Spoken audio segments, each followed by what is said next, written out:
Voilà. Ok, c'est parti pour ce deuxième grand live. Alors ma première question, elle est pour vous. C'est est-ce que vous avez des questions sur le cours, sur ce qu'on a fait la fois dernière, sur n'importe quoi?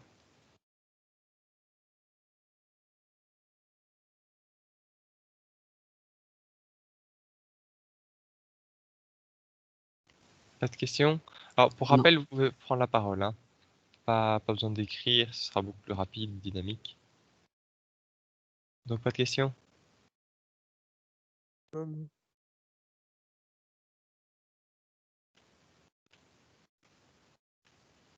Non? Ok. Euh, ok, pas de questions alors. Moi, ce que je peux déjà vous dire à propos de votre horaire, normalement, il devrait sortir aujourd'hui. Normalement. Sauf s'il y a des erreurs techniques ou quoi, mais normalement, vous allez l'avoir aujourd'hui. Sachant que ça peut évoluer si jamais on nous annonce tout d'un coup que aujourd'hui il y a confinement strict, vous pouvez pas venir pour des labos ou quoi, alors ça va changer. Mais en soi, l'horaire est prêt si ça reste comme ça a été annoncé par le ministre pour l'instant. Alors à partir de maintenant, on va faire de la dynamique et on va continuer à faire un peu de cinématique. Donc la dynamique, c'est l'étude de quand il y a des forces sur un corps et que la force de ces corps, la force sur ces corps est différente de zéro. Et donc c'est ce qu'on avait vu, c'est ce qu'on appelle la loi fondamentale de la dynamique,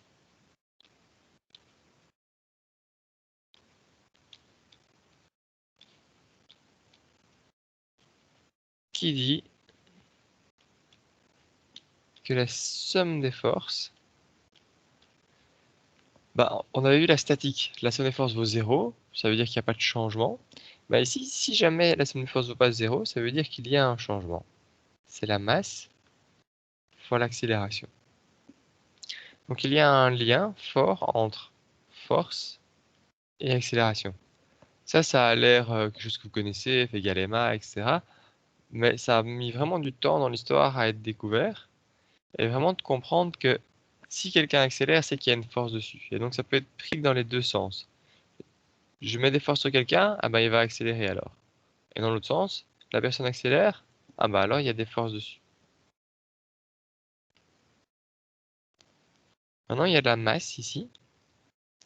Et la masse, ça dit comment... Enfin en fait la masse c'est le lien entre les forces et l'accélération. Prenons un exemple. J'ai une voiture. Et je viens me pousser ici avec une force de 100 newtons. Ma voiture, elle fait 800 kg. Et donc, l'accélération, j'ai F égale ma. Donc, si je cherche juste l'accélération, ça va être F divisé par M égale A. F, c'était 100 newtons. M, c'était 800. Et donc, si je calcule ça, ça fait 1 huitième, ça fait 0,125, si je ne me trompe pas. Oui, c'est ça.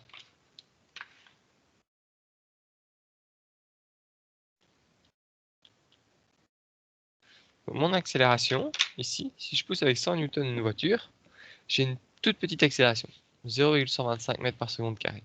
Ça veut dire que ma voiture, elle va un peu bouger, doucement, progressivement. Par contre, si je fais la même chose, si je pousse avec 100 newtons sur un enfant,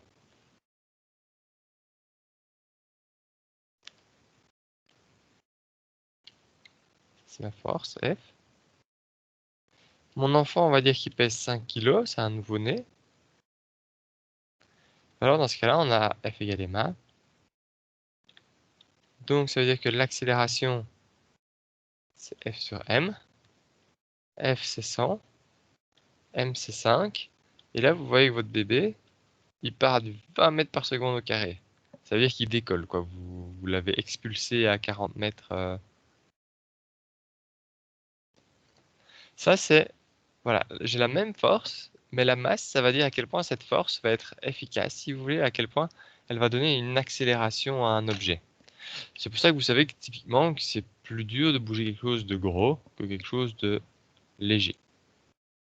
C'est juste F égale ma. Question de force de frottement ni rien, c'est vraiment une question de... Enfin, il y a aussi des frottements, hein, il y a beaucoup de facteurs qui jouent, mais le premier facteur, c'est que pour la même force, ça va dépendre de la masse. Donc la masse, on pourrait dire entre guillemets que ça, c'est la résistance à une force. Plus on a une grande masse, plus on va résister à la force, moins on va bouger. Plus on a une petite masse, moins on va résister et plus vite on va bouger.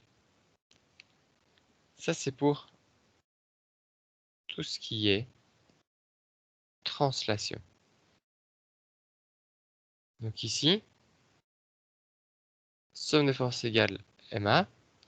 On est vraiment dans tout ce qui est rectiligne, les forces selon X, selon Y, selon Z. Mais rappelez-vous que dans le cours, on ne s'est pas juste intéressé aux translations. On a aussi regardé les rotations.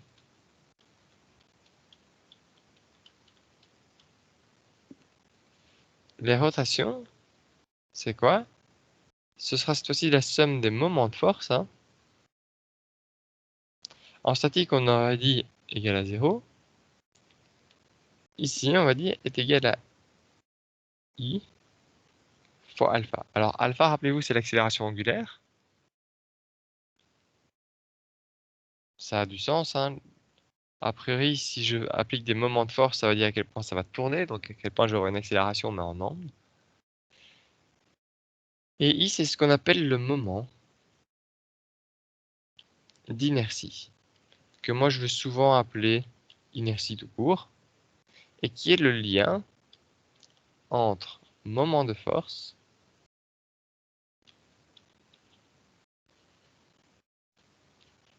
et axelle angulaire.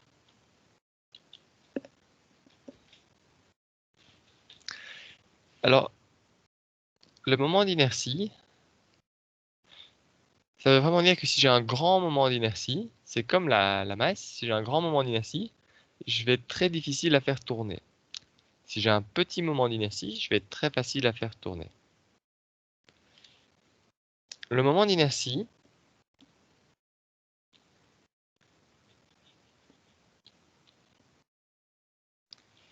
ça se calcule comme ceci.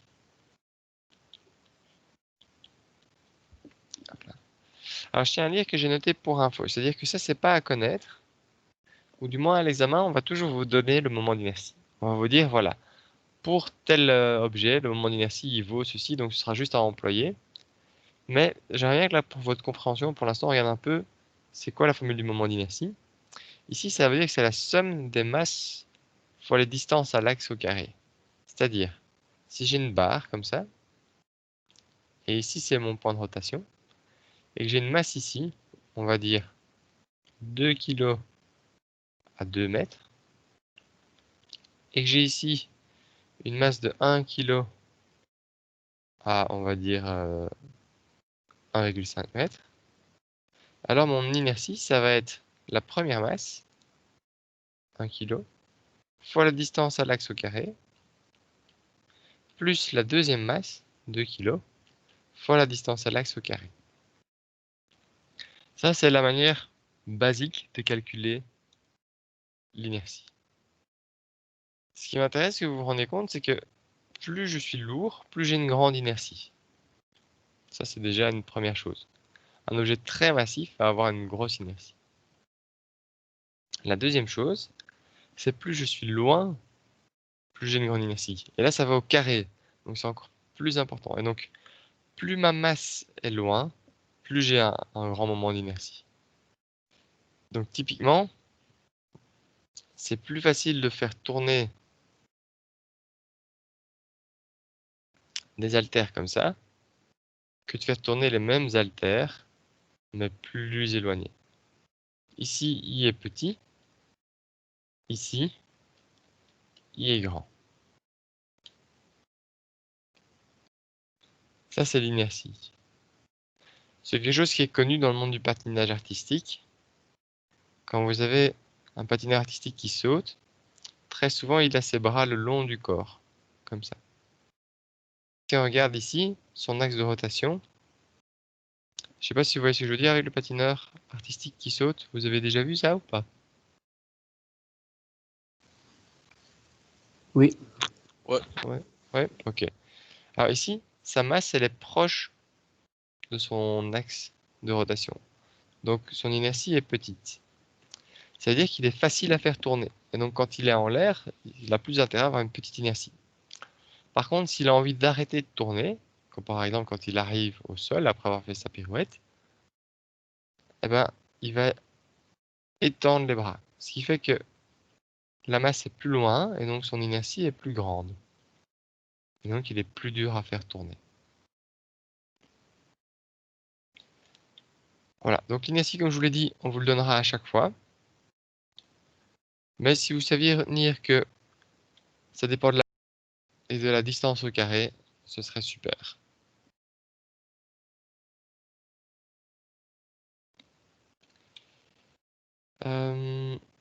Voilà, je vais juste laisser là la formule de manière générale. Voilà. Est-ce qu'il y a des questions sur ces deux équations-là? C'est toutes les équations qu'on verra en dynamique en fait, il n'y en a pas d'autres.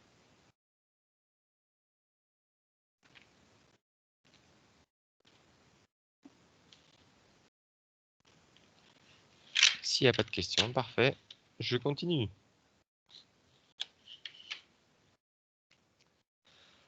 On va faire un premier exercice. Imaginez que vous avez un beau lustre ici, hein, qui était relié au mur. Et il est attaché là. Là, on aurait été en statique. Alors, on aurait pu vous demander d'abord de résoudre la statique, de dire voilà, quelle est la force dans la corde pour que ça tienne, etc. Mais ici, on passe déjà à la deuxième étape. On dit, bah là, j'ai un cascadeur. Par exemple, vous imaginez un film d'action où il y a un combat et vous avez peut-être déjà vu ça. Le cascadeur va venir ici, il va couper la corde, le lustre va descendre et le cascadeur va monter. Et là, son but, ça va être d'atteindre ici l'étage du dessus.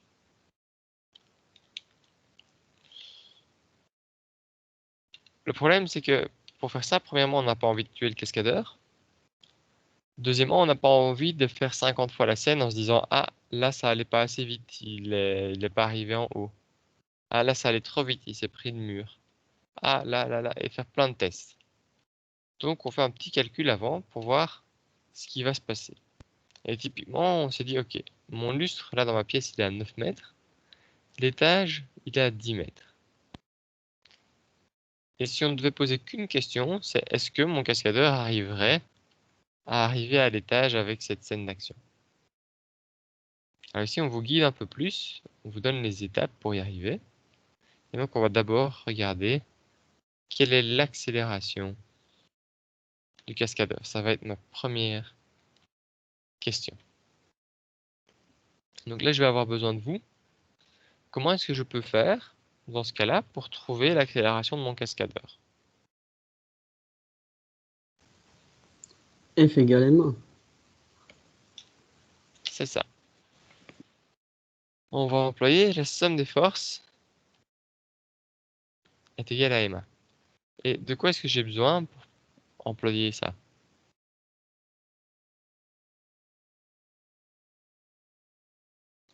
Qu'est-ce que je fais ensuite, pour le dire autrement?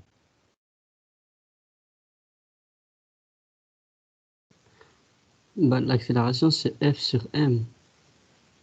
Oui. Mais on a la force ou pas, monsieur? Bah justement, ça c'est l'étape suivante, c'est qu'il faut mettre les forces sur le schéma. Comme en statique.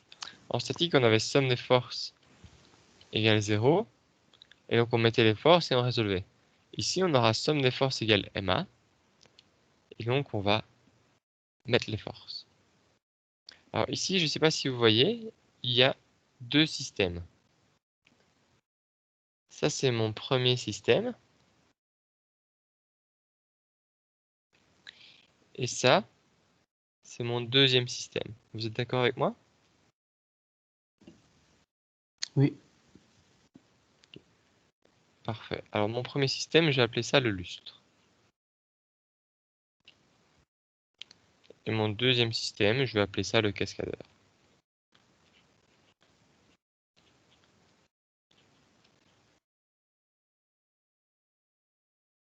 Alors, qu'est-ce qu'il y a comme force dans chaque système? Par exemple, quelles sont les forces sur le lustre? Le poids et la tension dans la corde.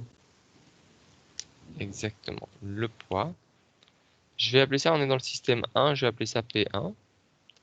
Et la tension dans la corde, je vais appeler ça T1. Qu'est-ce qu'il y a comme force dans mon système 2? Bah, le poids du cascadeur et la tension dans la corde. Exactement, vous êtes des pros maintenant.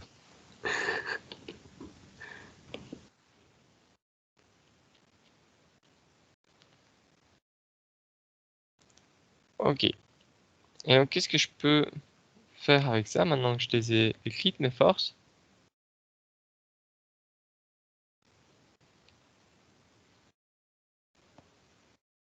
Bah maintenant, je peux employer F égale ma.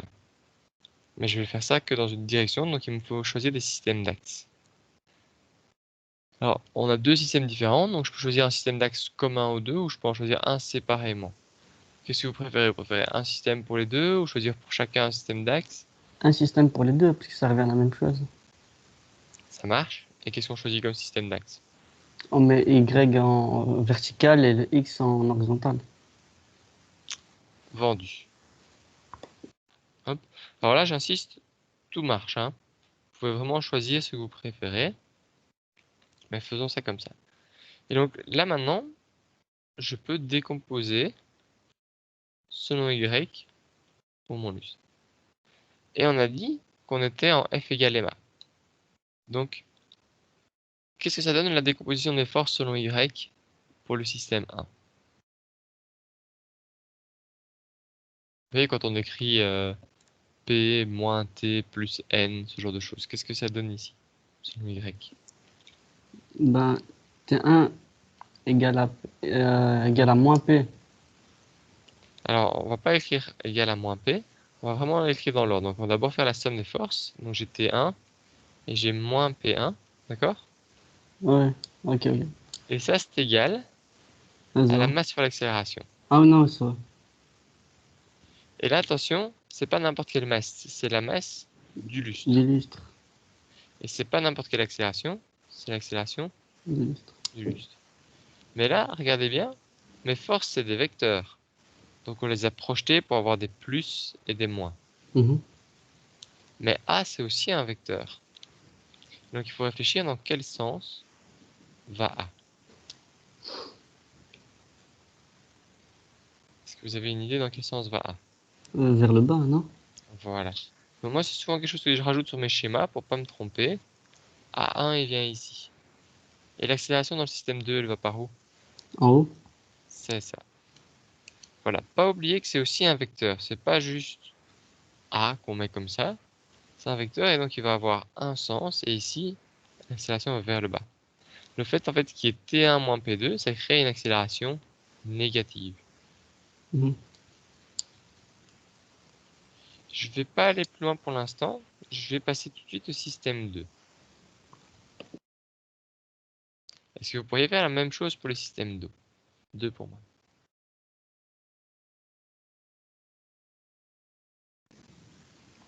Bah, T2 moins P2 Qui vaut égale quoi? à MA. Lequel de M? Le 2 et le A2. Ouais, plus que mon va vers le haut. Alors, vous voyez déjà que ça a deux effets différents. À votre avis, ici, c'est la tension qui est plus grande ou c'est le poids qui est plus grand? La tension, non? Voilà. La tension 2 est plus grande que le poids 2 parce que regardez, ça crée quelque chose de positif. Donc T2 est plus grand que P2.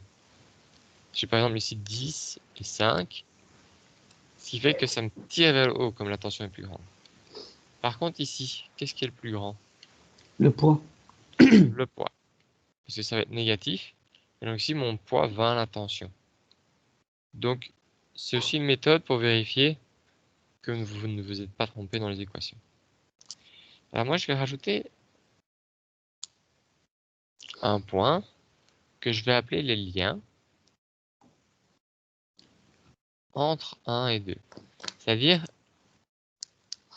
là, j'ai fait deux systèmes, et ces deux systèmes, ils ne sont pas indépendants.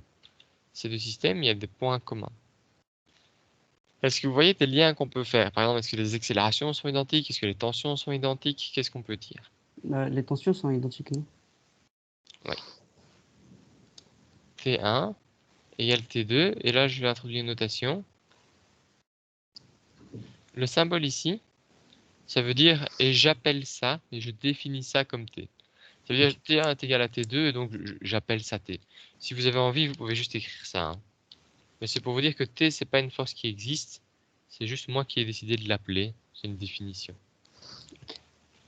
Alors ça, c'est car l'inertie des poulies égale 0 et la masse de la corde égale 0. Vous voyez les deux poulies ici et la corde là, tout ça, ça vaut 0. Alors on verra en détail pourquoi il faut dire ça, mais je veux juste vous rappeler que ce ne sera pas toujours le cas, que la tension est la même des deux côtés. C'est le cas quand tout ce qui est corde poulie, c'est très léger. Imaginons ici j'ai un lustre de 120 kg. Si ma corde pèse 500 grammes, 500 grammes comparé à 120 kg, c'est rien du tout. On peut se dire que la tension est constante. Pareil pour les poulies. Si c'est des petites poulies de 1 ou 2 kg, comparé aux 120 kg, c'est aussi rien du tout. Mais ça, on verra après exactement. Pour l'instant, vous pouvez retenir que c'est ce qu'on appelle avoir des poulies parfaites et cordes parfaites. C'est ça qu'on entend par parfaite. Ce sont des poulies et des cordes sans masse, sans frottement, sans rien.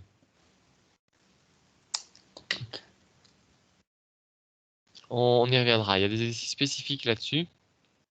Pour l'instant, vous pouvez juste vous dire que T1 est égal à T2, mais rappelez-vous quand même que ce n'est pas une règle générale. Dès qu'on considérera des poulies avec une inertie, alors on aura des différences de tension. Ok. Ensuite, est-ce que je peux dire quelque chose entre A1 et A2? Ils sont opposés. Alors là, il faut faire attention. Le vecteur A1 est opposé au vecteur A2. Ça, je suis tout à fait d'accord. J'ai A1 qui va comme ceci, A2 qui va comme ceci. Maintenant, ça, j'en ai déjà pris en compte. Tu vois, ici, j'ai mis moins. Ah oui. Ici, j'ai mis plus. Donc, pour éviter de mélanger tout, comme j'ai enlevé les vecteurs, je ne vais plus parler des vecteurs. Mais si j'enlève les vecteurs, bah justement, il n'y a plus cette idée de sens et de direction. Il n'y a plus que l'idée de taille. Ils sont égaux. Et donc, ils sont égaux. Et là, j'ai fait la même chose. Du coup, je vais appeler ça A. Pourquoi est-ce qu'on peut dire que A1 est égal à A2?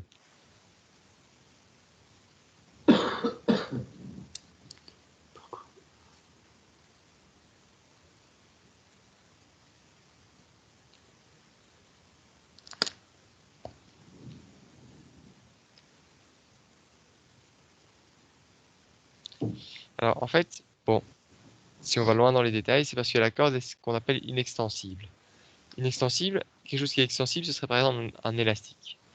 Ici, ça veut dire quoi? Ça veut dire que si jamais ma corde descend de 1 cm à gauche, elle remonte d'1 cm à droite. Elle fait encore 1 cm à gauche, elle remonte exactement d'1 cm. Donc, le mouvement à gauche et le mouvement à droite, il va être exactement le même. Dans quel cas est-ce qu'on n'a pas ça? Alors, on va quasi jamais résoudre ce genre de problème, nous ici. Mais imaginez que vous ayez un élastique. Alors, vous n'allez pas avoir la même chose. Vous savez bien que si jamais j'avais un élastique, mon élastique commencera à se tendre et à grandir ici. Et la force serait pas la même ici que là. Donc ça, c'est les deux conditions que vous n'êtes pas obligé de justifier à l'examen, comme on vous dit, c'est pas de la théorie, vous ne devez pas nous dire ah là c'est parce que la corde est inextensible ou quoi. Mais ça m'intéresse que vous sachiez ça, que vous compreniez un peu ce qui se passe et que vous compreniez pourquoi on se permet de dire que l'accélération est identique et que si un jour vous voyez quelque chose avec un élastique, vous vous dites pas ah mais l'accélération va être la même partout. Mais le plus important c'est ça, que si on ne vous donne pas l'inertie d'une poulie, c'est-à-dire qu'on considère qu'elle est nulle, que si la corde elle n'est pas massive, alors la tension c'est la même partout. Je vais donc réécrire tout ça. Donc je vais dire, je réécris mes équations après les liens.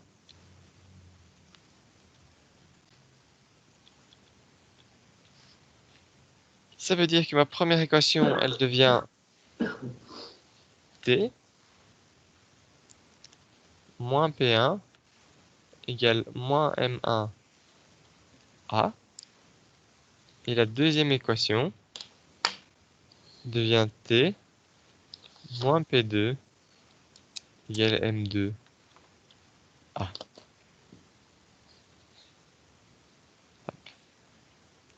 Ici, j'ai deux inconnus, une, deux, pardon. J'ai deux inconnus, une, deux, et deux équations, donc ça va être résolu. Est-ce que vous avez une idée? Comment est-ce que je peux trouver A? Qu'est-ce que je pourrais faire avec ces deux équations pour trouver A?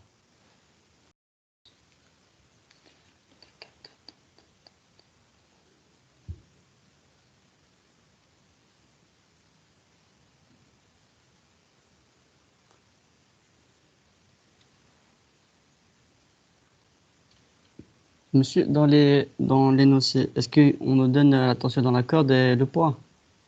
Alors, on te donne le poids. On te dit que ton lustre, il a une masse de 121 kg. Et ton cascadeur, alors je vais vérifier pour être sûr, je pense que c'est 80. Oui, ton cascadeur, il a une masse de 80 kg. Mais c'est tout ce qu'on te donne. Donc tu as le poids, tu as la masse, mais tu n'as pas la tension ni l'accélération.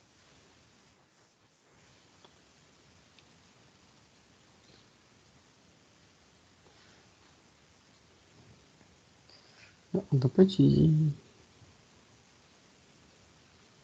Ouais, je sais pas. Alors, ici, il y a deux manières. La plus simple, c'est sans doute par substitution. J'ai deux équations, deux inconnues, j'ai T et A. Bah, si je veux garder A, je vais remplacer T. Donc ici, je peux isoler T, qui vaut P1 moins M1A. Je vais appeler ça l'équation 1, ceci l'équation 2, donc j'injecte 1 dans 2. 1 dans 2 exactement. C'est-à-dire que ça devient quoi? Ça devient P1 moins M1A. Ça, c'est mon T en fait, moins P2 Ah oui, ah oui, ah oui. égale M2A.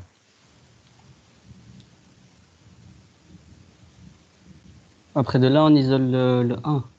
C'est ça, j'isole le A, donc je vais garder à gauche ce qui est sans le A. Donc j'avais P1 sans le A, moins P2. Et je suis passé à droite tout ce qui a le A. On factorise. Alors on va mettre en évidence. Ah. Je pense que c'est ce que tu voulais dire, mais Oui. le mot c'est mettre en évidence. C'est-à-dire je mets A en évidence. Tu vois, ici A il est mis en évidence. Et maintenant je veux juste A tout seul. Alors je vais juste... Toc. Je veux juste A tout On seul. divise Voilà. côté. Et je vais le mettre à gauche, comme ça c'est un peu plus joli, mais ça c'est M1 plus M. Donc si je calcule ça, A c'est égal au poids 1. Le poids 1 c'est 121 fois petit g. Moins le poids 2 c'est la masse, donc 80 g. sur la somme des masses. Et ceci, si on tape à la calculette, ça fait 2,04 mètres par seconde au carré.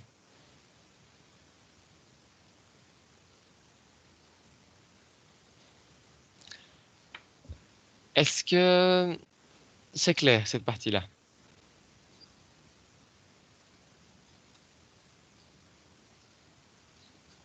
Ou pas? Alors je réexplique, il n'y a pas de souci.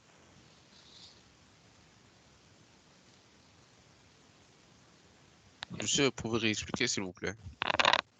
Et quelle partie précisément? Où est-ce que Ouais, j'étais perdu? au début, là, quand vous avez commencé P1 moins MA et tout. Oui, il y a le T. Ici? Oui, Donc, j'ai deux équations à deux inconnus. Ça, c'est ma première équation. Ça, c'est ma deuxième équation. Mon but, c'est de trouver A et T.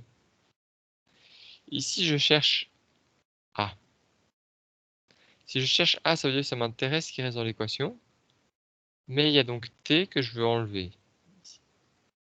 Donc tu vois que là, j'ai déjà recopié la deuxième partie. Moins P2 égale M2A. Moins P2 égale M2A.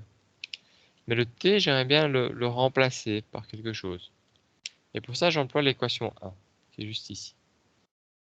Donc j'ai dit, maintenant, je vais isoler T en faisant passer P1 de l'autre côté. Donc c'est ce que j'ai fait ici. Un T, c'est P1 moins M1. P1 moins M1A, pardon. Et donc dans mon équation 2, je peux remplacer ce T par P1 moins M1A. C'est ce que j'ai fait ici. Là, j'ai P1 moins M1A, même M1A, pardon.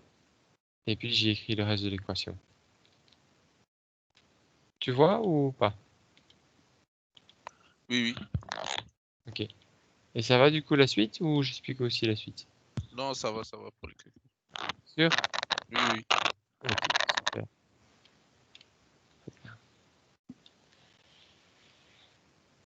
Ok. Donc ça, c'est mon accélération. Ça veut dire qu'en fait, ici, on pourrait dire que ça va être la même chose qu'une chute libre. Mon lustre, il tombe. Sauf qu'au lieu de tomber à 10 mètres par seconde au carré, le fait qu'il soit retenu par mon bonhomme de l'autre côté, parce que mon bonhomme, il a un poids qui va le tirer de l'autre côté, bah, on va tomber qu'à du 2 mètres par seconde au carré. Donc on va tomber moins vite, ce qui semble logique. Ça, c'était la question A. La question A, c'est quelle est l'accélération du cascadeur? La question B, c'est de trouver la tension dans la corde. Donc la question B, c'est T égale quoi? Mais on avait déjà ici une équation pour T. D'accord? Donc ici, on a déjà l'équation qu'on avait notée numéro 1. D'accord? Ça, c'est cette équation-ci. Ça, c'est l'équation numéro 1. Qui dit T égale P1 moins M1A.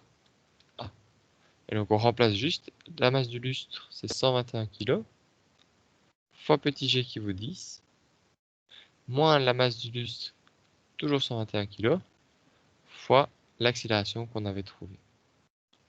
On va taper ça.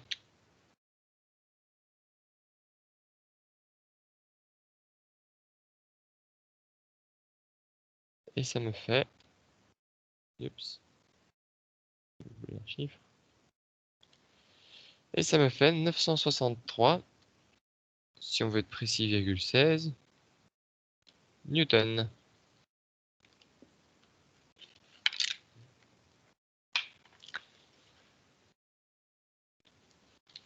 Alors réfléchissons un tout petit peu. Ici, j'avais le poids 1, qui était égal à 121, parce que c'est 121 kg fois 10, donc à 1210 newtons. Ça veut dire que la tension dans ma corde ici, T, est égale à 963. Alors je vais pas mettre le virgule 16 newton. Donc ici, j'ai bien que le vecteur T il est plus petit, je vais exagérer pour que ce soit bien clair, mais il est plus petit que P1. C'est-à-dire que quand je fais la somme de ces deux vecteurs-là, je me retrouve avec un vecteur ici, résultant. Ça, c'est le vecteur somme des forces. En soi, c'est T moins P1. J'ai mis mon vecteur au mauvais endroit. Somme des forces. Et ceci, c'est égal à la masse du lustre fois l'accélération. Alors quand vous faites de la dynamique, en fait, vous n'avez plus ces égalités de force partout, que la tension c'est égal au poids. Vous allez toujours avoir des sommes de force qui ne sont pas égales à 0 et donc des vecteurs qui ne sont pas égales les uns aux autres. C'est normal puisqu'il y a une partie, voilà, qui part en accélération. D'ailleurs ici, vous voyez, comme on en avait discuté un peu avant, ma tension est plus petite que mon poids et donc c'est le poids qui l'emporte, ça part vers le bas. Par contre, si je regarde de l'autre côté, ici j'avais le poids du cascadeur qui vaut 80 kg x 10, c'est-à-dire 800. Et j'ai ma tension qui est la même partout qui vaut 963 newtons. Et donc cette fois-ci, c'est la tension qui gagne. On est en train de tirer vers le haut. Et donc si je fais la somme des forces, j'ai ici une somme des forces qui donne une accélération sur mon cascadeur. Donc cette même tension, bon idéalement il faudrait que la tension là en termes de taille soit la même que la tension là, hein. C'est juste pour mon dessin. Et donc ma tension, elle est la même des deux côtés, mais elle n'a pas le même effet. En bas c'est elle qui gagne, donc ça tire vers le haut. En haut, au lustre, c'est elle qui perd, donc ça tire vers le bas. Est-ce que c'est clair cette partie-là?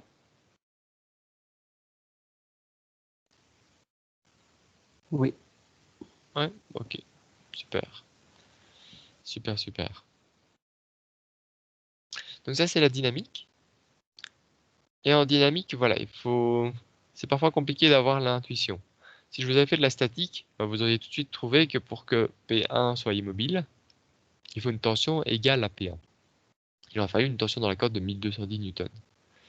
En dynamique, tout peut arriver, parce que si j'avais une tension nulle, bah, j'aurais eu une grosse accélération. Et plus ma tension va être grande, plus mon accélération va être petite, et puis à un moment, elle va même changer de sens. Si jamais mon cascadeur en bas avait pesé 300 kg, bah, mon lustre, au lieu de descendre, il aurait monté. Et donc, là, il faut faire toujours bien attention en dynamique, de bien mettre les forces calmement, de bien regarder le sens des accélérations, de bien tout calculer. Parce que, honnêtement, autant en statique, il y avait beaucoup de cas où en regardant rapidement, on pouvait trouver. Autant la trouver que la tension vaut 963 newtons comme ça, c'est pas très long à calculer, mais le voir sans faire les calculs, c'est dur, je trouve. Donc ça, c'est le point B. Calculer la tension dans la corde lorsque le cascadeur se fait tirer. Ceci, c'est ce qu'on appelle de la dynamique.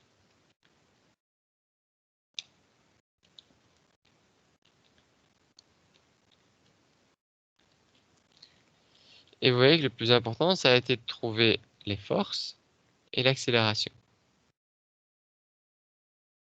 Maintenant qu'on a l'accélération, on peut passer à la deuxième partie, qui est de la cinématique.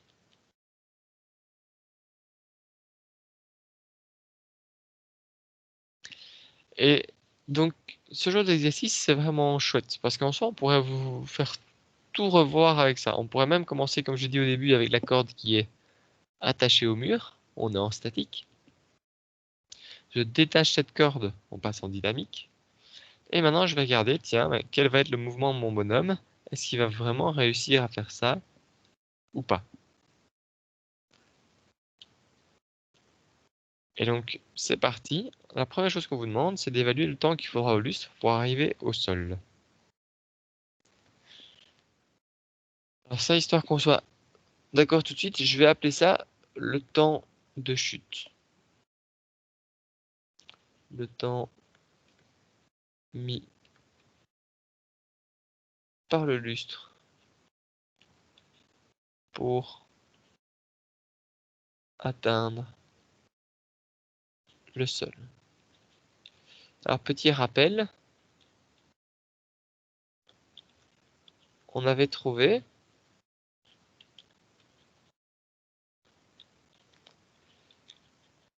que l'accélération est égale à 2,04 mètres par seconde au carré.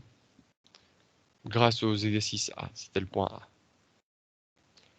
Ok, je sais ça, je connais l'accélération de mon lustre. Je sais certaines choses, si je regarde le schéma. Mon lustre il démarre à une hauteur de 9 mètres par exemple. Et on vous demande de trouver le temps mis pour atteindre le sol. Comment est-ce que vous résolvez ce genre d'exercice? Qu'est-ce que vous feriez?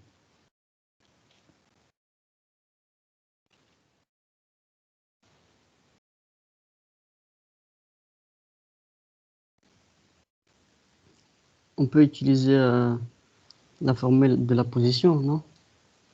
Oui, c'est ça. Donc on va écrire ce qu'on appelle les équations du mouvement.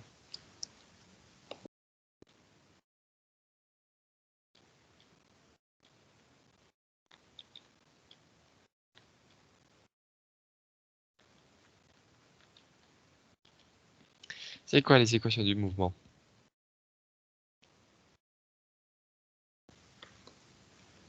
Pour la position, c'était un xt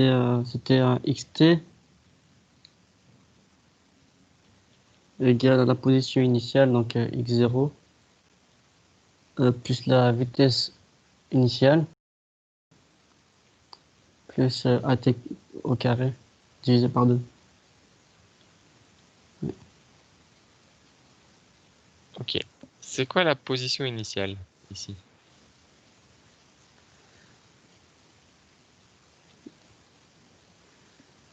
Par rapport au repère, c'était...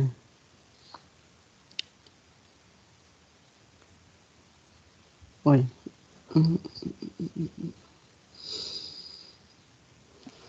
Ben justement, ce que tu viens de dire est intéressant par rapport au repère. Tantôt, on a mis juste un repère à l'arrache, comme ça, en Mhm. plein milieu. Ici, comme on est en cinématique, il faut bien mettre un repère. Donc, où est-ce qu'on pourrait mettre notre repère?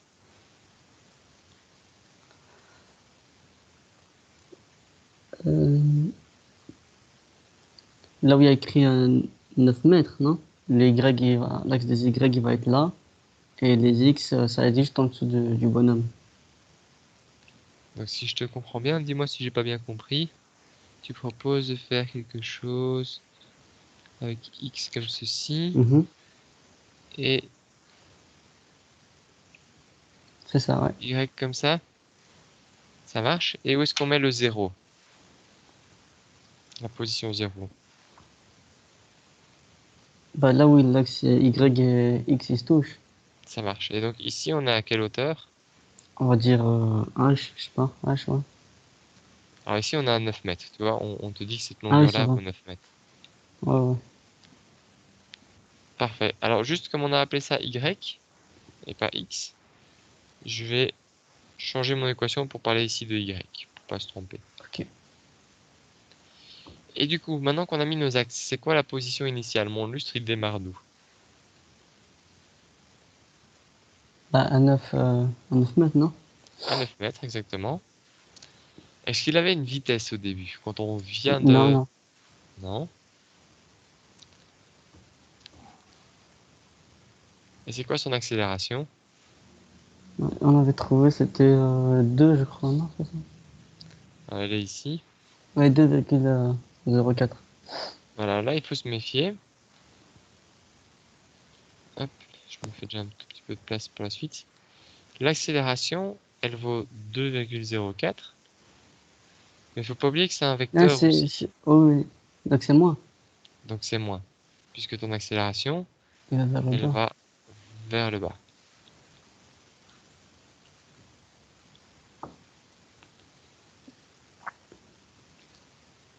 Et donc ici, j'ai bien moins 2,04 fois t carré. C'est quoi la formule de la vitesse tant qu'on y est? Pour faire des rappels, on n'en aura C'est pas la, besoin. Mais... c'est la vitesse initiale fois AT, non? plus AT. Ouais, ok, plus AT. Et donc ici, ça va être moins 2,04 fois T. On n'en a pas besoin, mais comme ça vous entraîne un peu avec ces formules. Ok, comment est-ce que je peux trouver le temps de chute avec ça?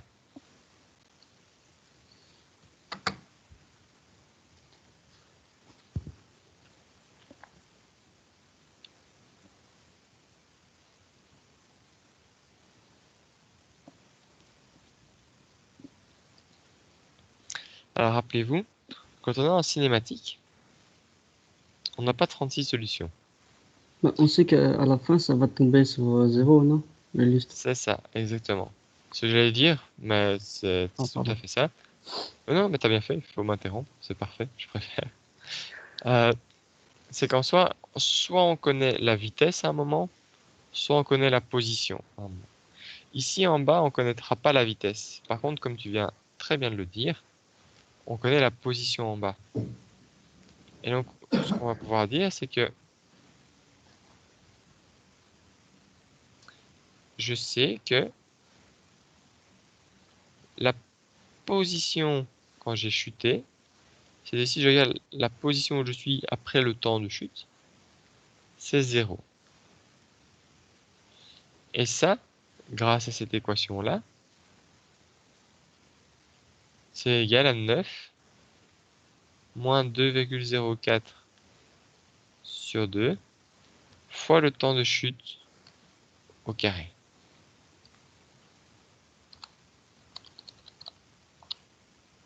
Ça veut dire quoi? Ça veut dire que mon temps de chute au carré, je vais peut-être y aller plus doucement. Ouais, allez, je vais y aller un peu plus doucement. Ça veut dire que 2,04 sur 2, ça fait 1,02. Et donc, je vais avoir que 1,02 fois TCH au carré est égal à 9. C'est-à-dire que TCH au carré, c'est égal à 9 sur 1,02. Et on met la racine. Et on met la racine ici. Si vous tapez ça à la calculette, vous tombez sur TCH qui vaut 2,97 secondes. Oui, je veux bien le- Donc mon lustre, il va tomber pendant grosso modo 3 secondes. Mhm. Ça, c'est l'exercice C. Quand mon lustre est tombé, quand il vient de toucher le sol, mon bonhomme, mon cascadeur, il est où? Il a atteint les 10 mètres, non? Alors, oublie pas que la corde, elle est parfaitement tendue. Donc, si Ah, lui il est descend de 9 mètres, mon cascadeur, il monte de 9 mètres. de Donc, mon 9 mètres. Oui. cascadeur, il est pile poil ici. Eh ben, la question qu'on te pose, c'est la question D. Donc là, on vient de faire la C. La question qu'on pose maintenant, c'est la D. C'est quelle est la vitesse du cascadeur quand le lustre touche le sol? Donc, mon lustre, il vient de tomber. Il vient de s'écraser ici. Et on demande, tiens, quand on vient de s'écraser, quelle est la vitesse de mon cascadeur? Donc, ça, c'est le point D.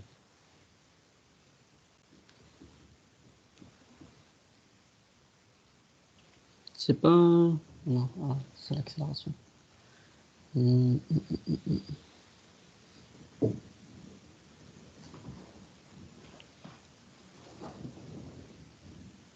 Donc, ce qu'on cherche, c'est la vitesse du cascadeur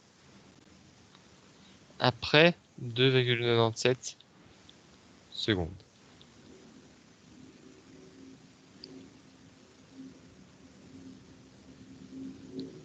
Ah oui, bah on utilise directement la formule. C'est-à-dire, Ben, pour la vitesse initiale, c'est 0. On fait oui, plus 2,04 fois 2,97. Ouais, donc la vitesse au cours du temps, c'est la vitesse initiale plus l'accélération fois le temps. Mhm. Sa vitesse initiale, c'est 0. Oui. Son accélération, c'est quoi? C'est 2,04 C'est 2,04. Et cette fois-ci, tu vois, c'est bien plus parce qu'il a accéléré comme ça. parce qu'il monte vers le haut. Ouais.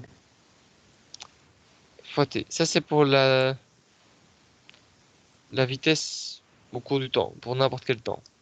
Mais donc, moi, si je cherche la vitesse à 2,97 secondes, On remplace juste le t par 2,97 secondes. c'est ça. Et ceci, ça fait 6,06 6,0. Ouais. mètres par seconde. Et donc, on a résolu le dé. Voilà. Alors, vous voyez que souvent, quand on vous fait un examen, on essaye un peu de vous guider. Plutôt que vous demander tout de suite quelle est la vitesse quand le lustre est en bas, bah, on vous force à d'abord trouver le temps pour que le lustre descende. Et donc, souvent, il y a une logique dans les questions qu'on vous pose, ce qui est censé vous aider. Donc, essayez parfois de comprendre un peu pourquoi on vous amène par là. Ici, si je veux trouver la vitesse de mon cascadeur à ce point, bah, j'ai d'abord dû trouver le temps qu'il met pour monter. Et pour trouver le temps, j'ai regardé juste le temps de chute du lustre. Mhm. Ça, c'est mon deuxième point, donc. Maintenant, le dernier point, c'est le E. C'est-à-dire,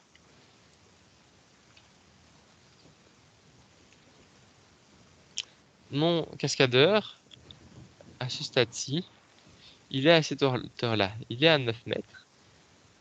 Alors, je vais dessiner mon système d'axe. Comme j'ai changé de feuille.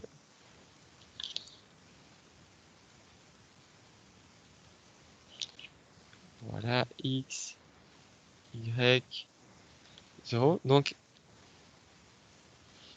mon cascadeur, pour l'instant, il est ici, avec une vitesse de 6,06 mètres par seconde.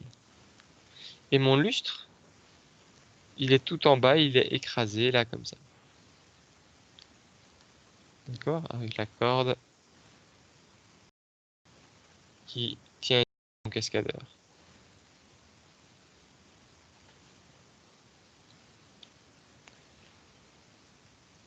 Une fois que le lustre a touché en bas,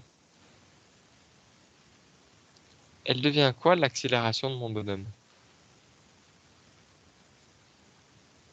Constante. Et elle vaut quoi? 0.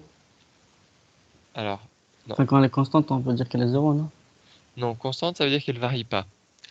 Si tu roules à 120 km/h sur l'autoroute, ta vitesse est constante, donc l'accélération vaut 0, mais tu peux avoir une Ah, accélération constante, et la et vitesse. alors là, Ok. la vitesse change.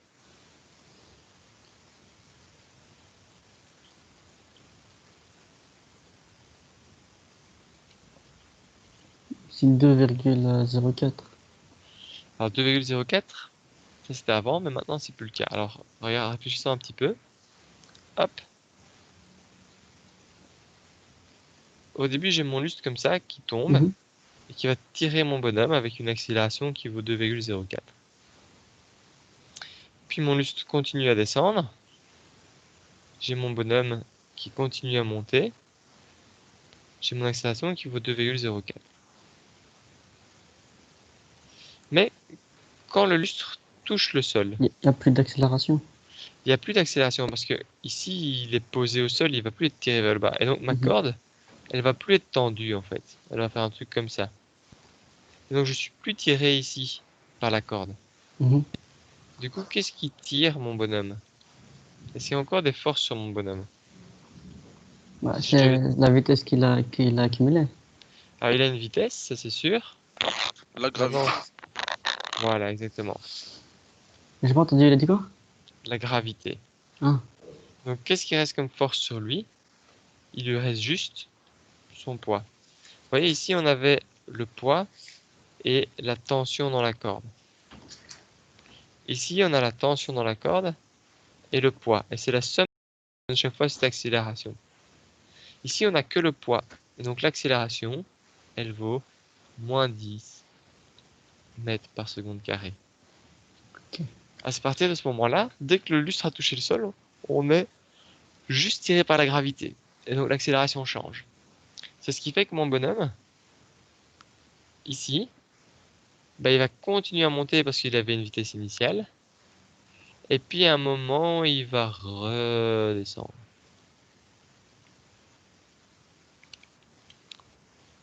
Parce qu'il est attiré par la gravité.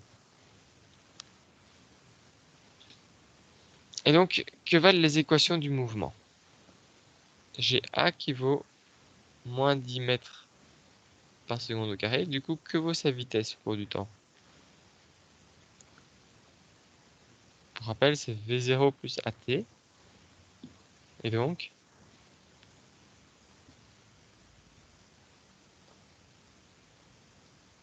Donc c'est 6,06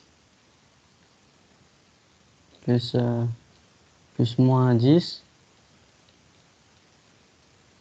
fois t, mais temps final, quoi. fois t, fois le temps, simplement. Si on regarde après 1 seconde, il sera à un autre endroit. Après 2 secondes, il sera à un autre endroit, etc. Et donc, sa position vaut quoi? 9. 9, hein, c'est sa position initiale.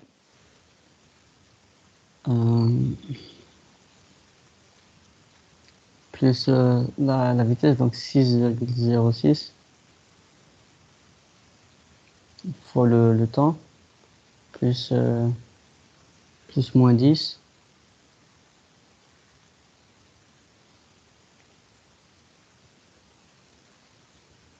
fois le temps au carré, divisé par 2. C'est ça, c'est exactement ça. Et du coup, sur mon schéma, je pourrais écrire qu'en fait, ça c'est la vitesse initiale. Quand on est juste là, on est à 6,06 mètres par seconde.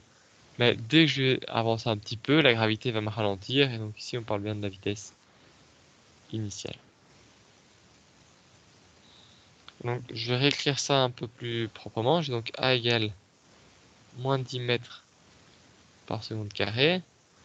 La vitesse au cours du temps qui est égale à 6,06 moins 10t. Et la position au cours du temps qui est égale à 9 plus 6,06 moins 5 t carré.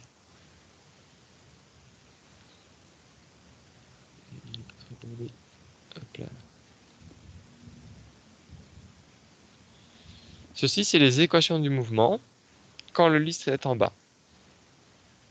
Donc une fois que le lustre est au sol.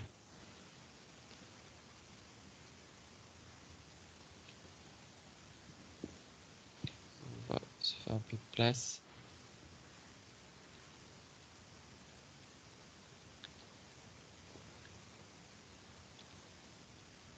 Voilà, une fois que mon lustre est au sol, j'ai ces équations-là.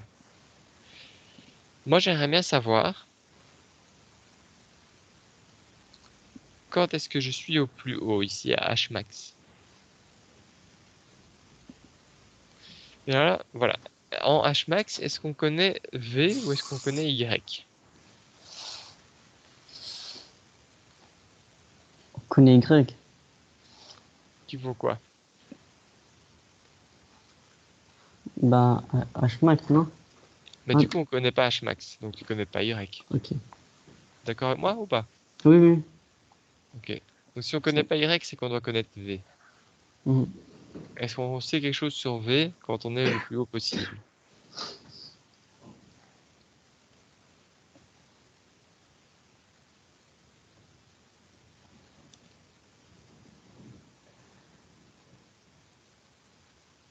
À votre avis, que vaut la vitesse tout en haut?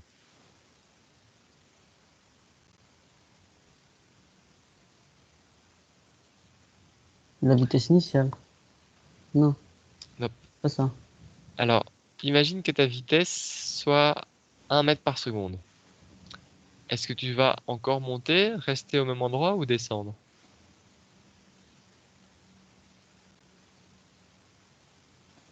Toi, si j'ai une vitesse Je comme vais ça, redescendre. si t'as une vitesse comme ça qui vaut 1 mètre par seconde, tu vas monter, descendre ou rester au même endroit? Je vais redescendre, non? Tu vas monter. Tu as une vitesse vers le haut, ça veut dire que tu fais 1 mètre par seconde vers le haut comme ça. Mais je vais pas redescendre à cause de la gravité. Alors, ta gravité, ce qu'elle va faire, c'est qu'elle va diminuer ta vitesse. Donc tu vas monter, et puis ta vitesse va devenir 0,5 par exemple. Tu vois, si je le fais... Ah, zut, j'ai pas prévu un slide de plus. C'est pas grave.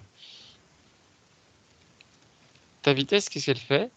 Elle diminue encore aussi, du temps, c'est ça, non? et puis elle devient plus petite, et puis elle devient plus petite, Mhm. et puis elle devient nulle, et puis elle part dans l'autre sens, et tu descends comme ça. Ah ouais, Tu vas ouais. faire donc un mouvement comme ceci, en exagérant un peu. Ouais.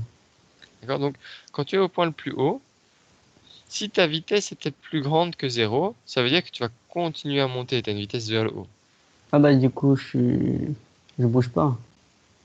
Du coup, en fait, au moment où tu es tout en haut, ta vitesse, elle est nulle. C'est le moment un peu intermédiaire où tu es en flottement, comme on dit.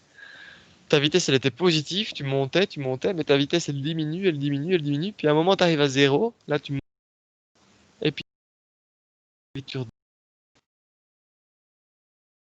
Et donc, en haut, en Hmax, la vitesse, je vais appeler ça au temps max, au temps pour être en haut, elle vaut 0.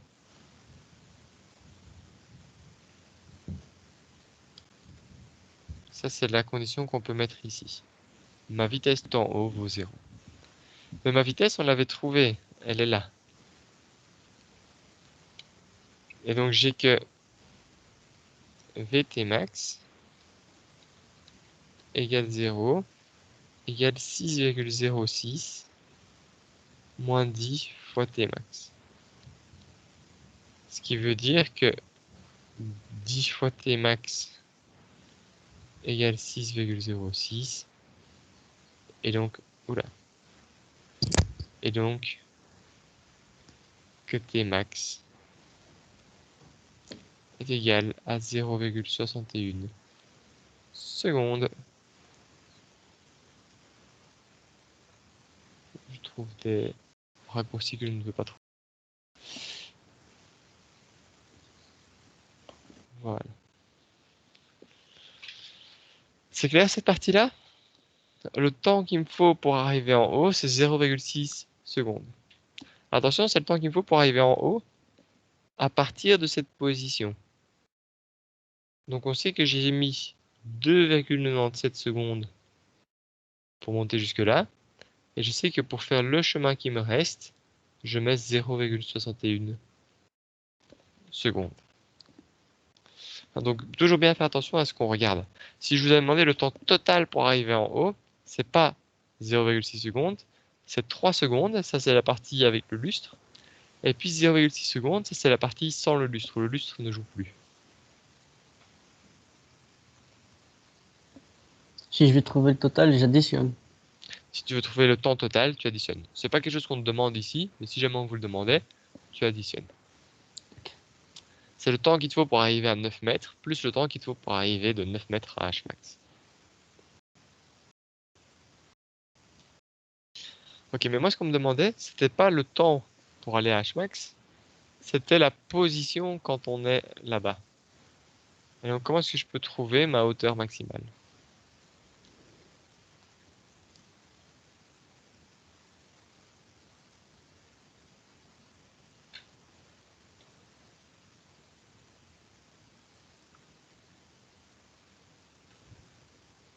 Bah maintenant, comme on connaît la vitesse, on peut utiliser la formule pour la position, non? Ouais, maintenant qu'on connaît le temps, Enfin, oui, le temps. on peut trouver la position. En fait, on sait qu'à 0,61 secondes, je suis en haut. Et donc je pourrais dire, ok, ben, donne-moi la position quand je suis en haut. Alors je vais juste arrêter le partage un instant, désolé. Pour rajouter un slide. J'ai pris un peu plus de place que ce que j'avais prévu. Vous demandez quoi encore? Je demandais quelle est la position quand on est tout en haut.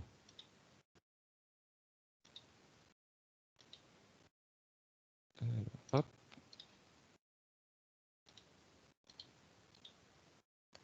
Voilà, vous voyez ma présentation?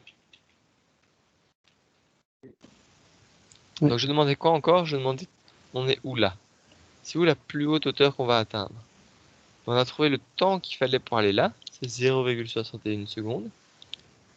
Et donc maintenant pour résoudre ça, moi je dis ma hauteur maximale, c'est la position quand je suis tout en haut. D'accord? Donc ma position, c'est ça. Je vais écrire, c'est 9 plus 6,06t moins 5t carré. Ça, c'est ma position au cours du temps. Mais si je le regarde quand je suis tout en haut, ça va me donner ma position quand je suis tout en haut. Et donc on peut remplacer, c'est 9 plus 6,06 fois 0,61 moins 5 fois 0,61 au carré. Ce que j'ai fait là, je cherche la position quand je suis ici au temps maximum, tout en haut. Ça, si on résume, on va tomber sur quoi? Ben, on va faire la calculette. 9 plus 6,06.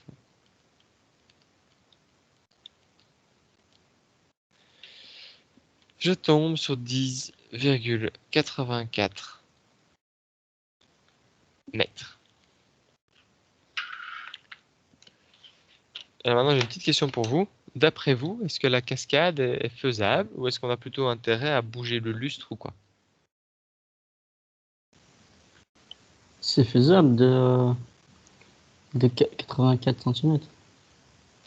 Ouais, c'est juste bien en fait. Alors il faut pas oublier qu'ici, en fait, si on regarde le schéma, notre 0, c'était les pieds du bonhomme. Donc ce qui va se retrouver à 10,83, ce sont ses pieds. Donc il va faire une chute d'un petit mètre. Ça devrait aller. Et vous voyez que c'est quand même assez précis parce que si jamais mon lustre tombait de plus haut, par exemple s'il tombait de 10 mètres, bah, j'arriverais trop vite en fait. Et donc je me prendrais le plafond par exemple. Ou alors le saut serait difficile. Il faudrait que mon cascadeur doive lâcher la corde plus tôt, qu'il choisisse lui-même le bon moment. Alors qu'ici, il n'y a pas besoin de lâcher la corde. À un moment, la corde devient toute molle et donc elle ne sert plus à rien. C'est naturel de faire le saut comme ça. Si jamais mon lustre avait été lâché de 8 mètres, il faudrait faire le calcul, mais il y a de fortes chances qu'alors ben, je ne serais pas arrivé assez haut. Et donc là, ça a l'air juste bien calibré. Et d'ailleurs, souvent, quand on vous donne des exercices en mécanique, on essaie de faire en sorte qu'ils soient réalistes. Comme ça, vous pouvez vous faire une idée si c'est bien ou pas bien. Typiquement, imaginons qu'à un moment, vous vous soyez trompé et vous vous dites que vous ayez mis un plus là, par inattention ou n'importe quoi. Je vais faire le calcul. Donc là, c'est vraiment si vous faites une erreur. Et alors, dans ce cas-là, vous tombez sur 14,6 mètres. Ça, c'est les erreurs qui sont un peu plus compliquées à trouver. Parce que vous voyez que c'est pas complètement fou. C'est pas faux, mais c'est pas complètement fou. Maintenant, si vous réfléchissez un peu, 14 mètres, comparé à un lustre qui tombe de 9 mètres, vous montez quasi de 50% en plus. Faites 5 mètres de plus, ça semble quand même beaucoup. Sinon, vous serez un peu sur la lune tout le temps, catapulté dans tous les sens. Et donc, ça vaut la peine d'essayer de se poser la question, tiens, est-ce que les valeurs que j'ai sont réalistes, rendent les choses possibles ou pas? Voilà qui conclut cet exercice. Est-ce que vous avez des questions dessus? Est-ce que ça vous semblait facile? Est-ce qu'il y a des points où vous avez l'impression que vous n'y arriveriez pas tout seul maintenant?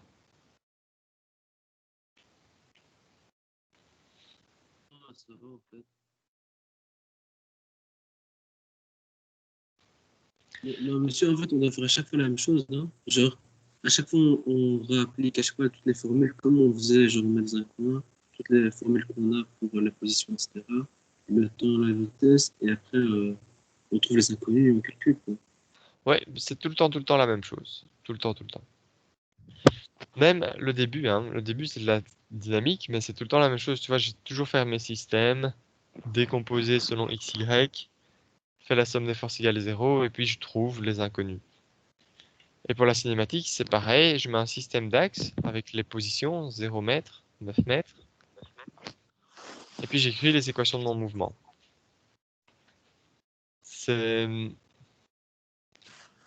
Pour moi, c'est l'avantage de ce cours-ci, c'est que c'est un cours compliqué à maîtriser, mais une fois qu'on maîtrise, on se rend compte qu'il n'y a pas beaucoup de formules. par exemple, pour toute la cinématique, bah, j'emploie quasi tout le temps les mêmes formules. L'accélération, la vitesse, la position, tout le temps, tout le temps, tout le temps.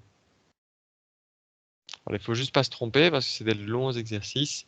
Il faut rester concentré tout du long et pas aller trop vite ni rien.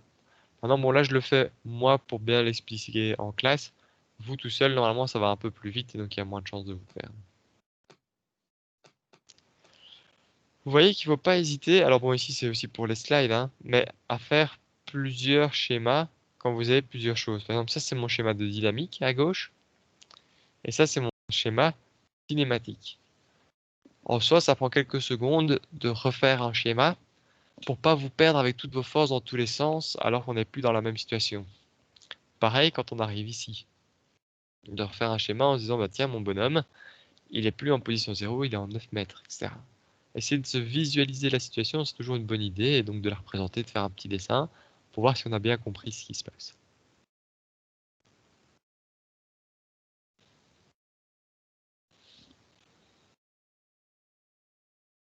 Est-ce que je peux continuer? Monsieur, j'ai une question. Oui. Est-ce que ces exercices, on va les retrouver sur Moodle? Alors tu vas retrouver les énoncés sur Moodle, ils sont déjà dessus. Par contre, il n'y aura pas de correction. Maintenant, bon, on enregistre la vidéo maintenant, donc c'est comme s'il y avait une vidéo enregistrée de correction. Ça va, merci. Donc, a priori, non. Maintenant, on ne sait jamais, j'ai demandé à Monsieur Van Larbeek de faire des vidéos de dynamique pour expliquer les concepts, etc. Et je lui ai laissé le choix des exercices. Donc si par hasard il décide de faire le même, alors il y en aura peut-être une. Mais a priori, de mon point de vue, c'est pas nécessaire puisqu'il y a déjà ma correction ici en classe. Ça va, merci, monsieur. Pas de souci.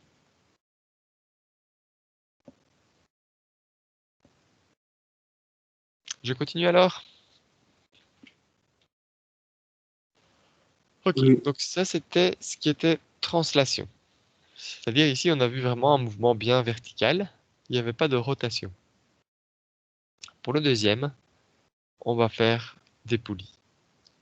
Et donc là on va plus avoir la somme des forces égale MA, enfin on l'aura aussi, vous verrez, mais ce qui sera nouveau, c'est de se dire que la somme des moments de force est égale au moment d'inertie fois l'accélération angulaire. Ici en particulier, qu'est-ce qu'on vous dit? C'est que vous avez un puits et un aventurier de 70 kg qui veut descendre au fond de ce puits. Pour ça, il s'accroche autour d'une corde. Donc on a une énorme corde enroulée autour d'une poulie et il se lance dans le vide, un peu comme un... Pardon, j'ai pas bien dormi. Un peu comme un yo-yo. Vous voyez, un yo-yo, ça va se dérouler tout du long pour descendre tout en bas.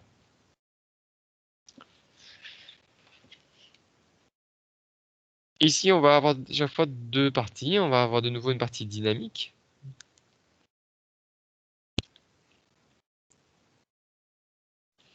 Et une partie cinématique.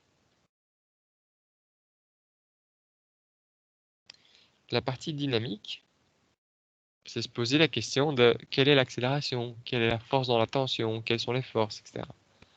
La partie cinématique, ça va être, ok, quelle est la profondeur du puits, quelle est ma vitesse. Alors vous avez ici l'énoncé en un peu plus condensé. Quelle est la première chose à faire dans ce genre de problème?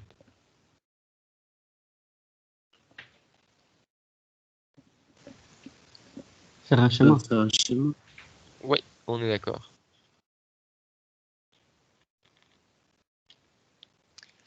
Alors ici, je vais le faire pour vous. Le plus important ici, c'est de se dire quoi? C'est que j'ai une poulie avec une corde ici et un cascadeur qui est accordé à cette corde. Alors, pour le début, ça me suffit parce que je cherche les forces. Après, quand je chercherai la profondeur du puits, il faudra aussi que je note évidemment le sol. Je peux le mettre, ça me change rien pour l'instant. Mais moi, là, j'ai envie de me concentrer juste sur les forces au début. Alors, est-ce que vous avez une idée de ce que c'est le palier d'une poulie?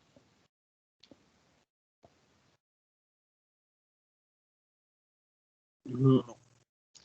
Alors, quand vous avez des objets qui tournent, par exemple un arbre de transmission, Ici, il va se mettre à tourner sur lui-même. Mais il faut bien quelque chose qui le tienne. Et ça, c'est ce qu'on appelle un palier. Un palier, c'est ce que vous avez ici en bleu. Vous voyez là? Change de couleur. C'est ce que vous avez ici en bleu. Là, comme ça. Qui va encadrer avec souvent un roulement ici. Un arbre de transmission ou n'importe quoi qui est en rotation. Ainsi, mon objet là, il peut tourner librement, mais il risque pas de tomber, de partir à gauche, de partir en haut. Si vous voulez, ceci, c'est un appui qui est une rotule. Ça va bloquer selon X et Y, ça va bloquer comme ça, mais ça autorise à tourner. Ça, c'est ce qu'on appelle un palier. Et donc ici, ma poulie, elle est attachée via un palier, c'est-à-dire que son axe de rotation, qui est là, il est mis sur un palier.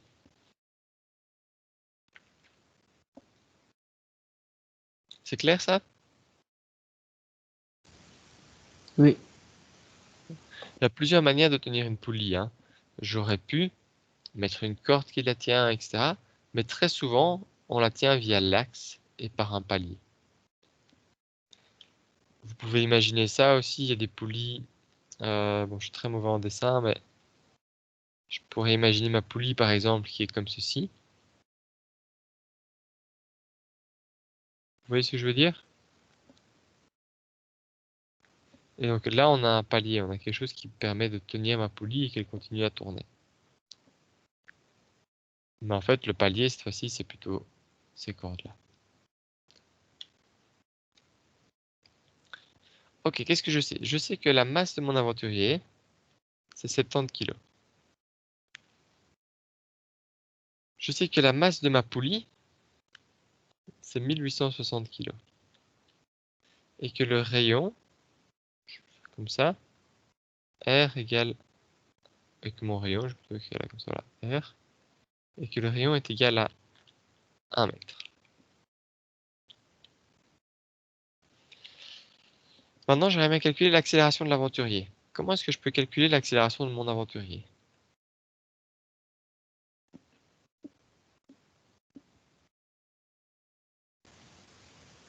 F égale ma. Oui, c'est ça, la somme des forces est égale à ma, et donc qu'est-ce que je peux faire avec ça?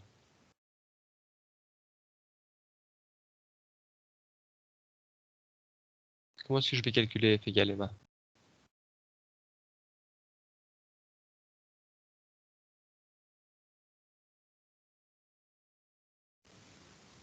Là, on a juste la masse. On n'a pas la force. Faut mettre d'abord les axes. Il faut mettre les axes et il faut mettre les différentes forces. Qu'est-ce qu'on met comme axe?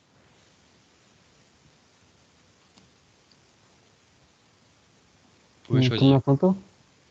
Comme tantôt, comme ça, X, Mhm. Y. Alors ici, pas oublier qu'on va aussi avoir des rotations, donc il faut définir un sens de rotation. Je vais prendre celui-là par exemple. Ok, ouais. D'accord? Voilà, dès qu'on a des rotations, il faut un sens de rotation. Et donc, j'ai combien de systèmes? 2. 2. Il y a celui-là.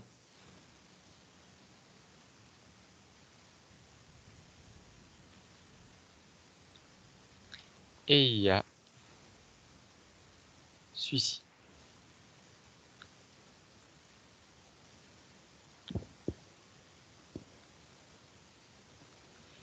Quelles sont les forces, par exemple, sous mon cascadeur? Bah, attention dans la corde et son poids.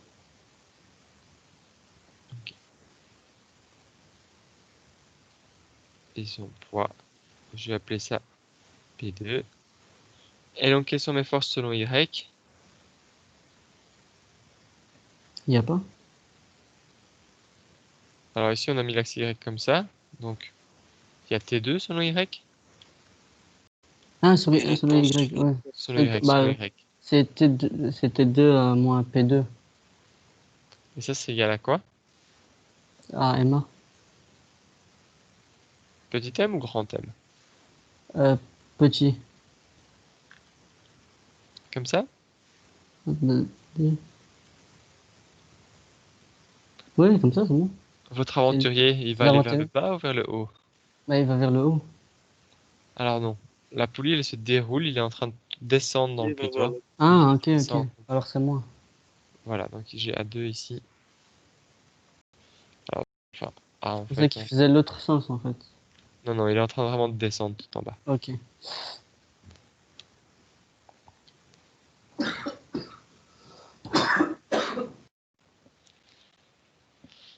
Ok. Alors, dans mon système 1, quelles sont mes forces? La tension dans la corde. Ok. Alors, est-ce que vous êtes d'accord avec moi que T1 et T2, c'est la même chose? Mhm. Alors, je vais juste l'écrire directement, d'accord? Pour gagner un peu de temps. C'est la même corde, on est juste 2 mètres plus bas, c'est la même tension. Est-ce qu'il y a d'autres forces sur ma poulie? Bah, non. Donc là, ça voudrait dire, si j'ai juste ma poulie avec une force comme ça, bon, elle était sur le côté, mais peu importe, ma poulie, elle va tomber, d'accord? Puisque selon Y, Enfin, à part le truc qui le maintient. oui, c'est Force ça. de frottement, monsieur. Palier. Il y a le Ouais, c'est ça. palier. C'est En ça, je voulais fait, ici, il y a une réaction d'appui. Le palier, il exerce une normale vers le haut. Alors pour info, mon palier, il pourrait aussi bloquer d'un côté ou de l'autre. Vous voyez que ça entoure tout l'axe. Mais ici, on n'a pas de force selon X. Donc le palier, il n'aura pas de force selon X non plus. Est-ce qu'il n'y a pas encore une troisième force sur ma poulie? Il y a un indice ici. À part le Ah, non, attends. Bah, son poids. Son poids. Ma poulie, il a un poids. Donc elle va être tirée par son poids. Je vais appeler ça le poids. D'accord? Donc pas oublier, voilà, c'est assez clair, ça souvent vous l'oubliez pas, qu'il y a la corde qui tire sur la poulie. Mais ma poulie, elle a un poids. Et elle est retenue grâce à son palier. Donc si je fais la somme des forces selon Y, ça donne quoi?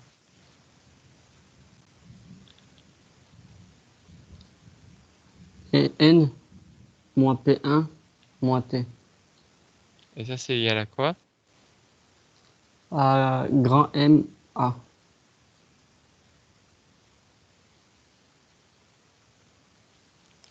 Ouais, c'est statique. Alors en fait, ma poulie, selon Y, qu'est-ce qu'elle fait ma poulie?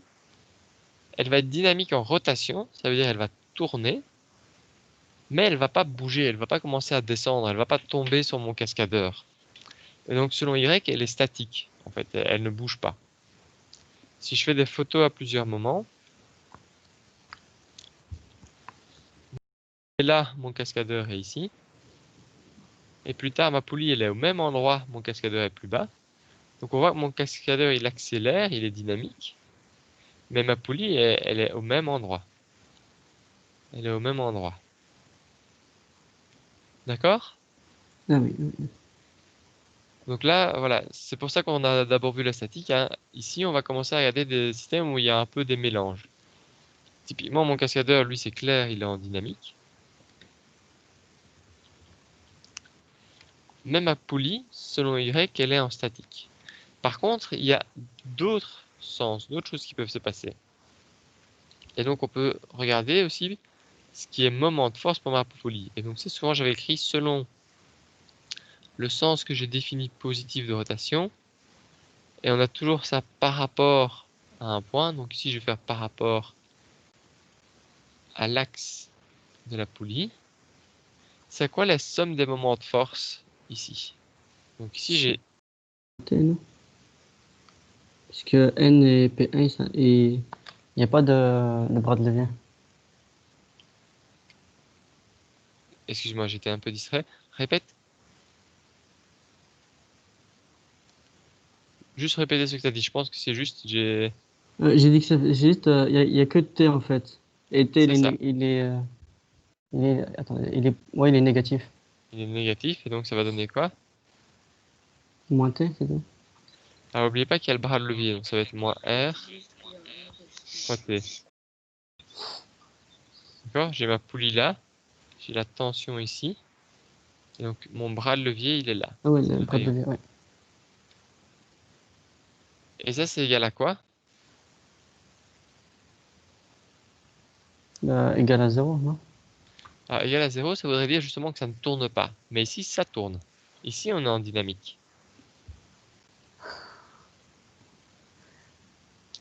Ah, c'est MA alors.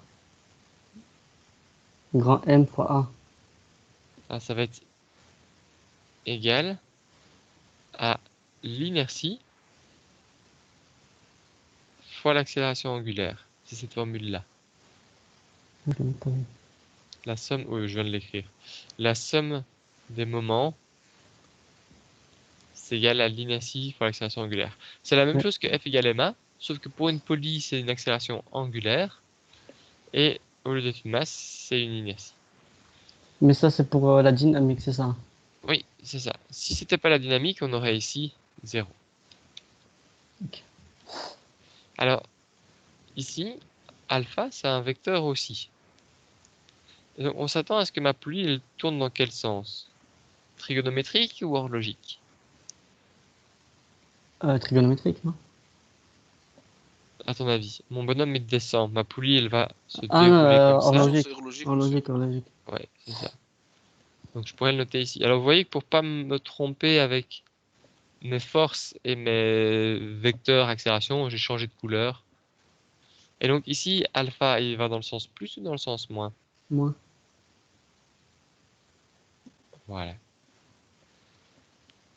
Donc, faire bien attention aux signes, c'est l'erreur la plus courante en dynamique. Et c'est ce qui est souvent le plus compliqué, c'est que cette partie là et là, vous gérez, la partie à gauche. Par contre, l'autre partie où il faut deviner dans quel sens va l'accélération ou A, bah ici ça va, mais ici souvent ça va pas. Donc drillez-vous à ça, bien à chaque fois pensez à regarder mon accélération angulaire. Il y a aussi un signe à mettre. Sinon vous allez avoir des soucis.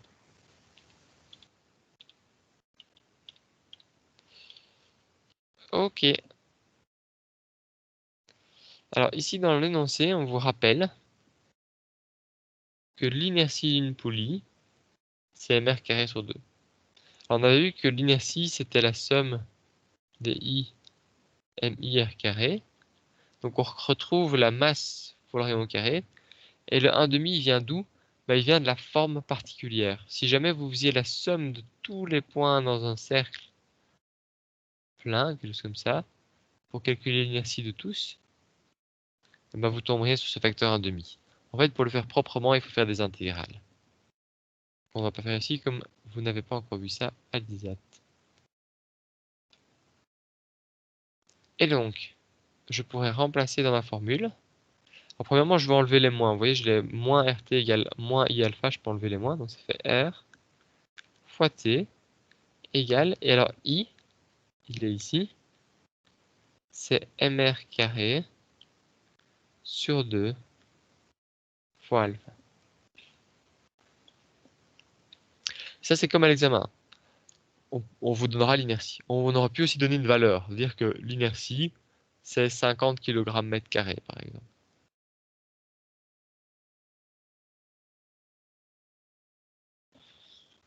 Ok, est-ce que j'ai un lien ou des liens entre les systèmes 1 et 2? Attention. Alors voilà, on l'avait déjà écrit, hein, T1 égale T2 égale T. Est-ce qu'il y a une deuxième chose ou pas? L'accélération. L'accélération normale et angulaire. Oui, et Faut qu'est-ce faire qu'on un peut lien. faire comme lien entre les deux? Ils vont dans le même sens. Donc, ils ont la même force. Oui. Et donc, une idée? Non? Donc, l'accélération est égale à l'accélération angulaire. Quasi vrai. Mais tu vois qu'ici, tu as des mètres par seconde au carré, alors qu'ici, tu as des radians par seconde carré. Donc, ça veut dire qu'à droite, il manque des mètres. Et donc ça, c'est une formule qu'on avait déjà vue, en fait.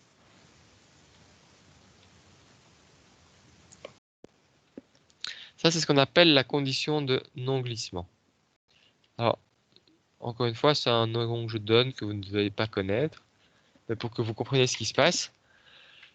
Ici, on va supposer, c'est une très bonne supposition parce que c'est une corde enroulée, que si la corde se déplie d'1 centimètre, ça fait bouger la poulie d'1 centimètre. Maintenant, ma poulie, si je fais ça par rapport aux angles, il faut toujours faire fois R. Et donc ici, mon accélération ici, tangentielle, équivaut alpha fois R, c'est la même que l'accélération ici. Et ça va être très courant, on va faire ça tout le temps pour les poulies, de se dire, ok, l'accélération, l'accélération au bord de ma poulie, l'accélération tangentielle, c'est égal à alpha fois R. Toujours d'accord? Oui. Et donc ici, je vais avoir RT égale mr carré sur 2. Et alpha, est-ce que vous êtes d'accord avec moi que c'est A sur R? Oui. C'est comme ça que je l'ai trouvé là. Hop. Je remplace alpha par A sur R. Ok, reprenons un peu mes équations.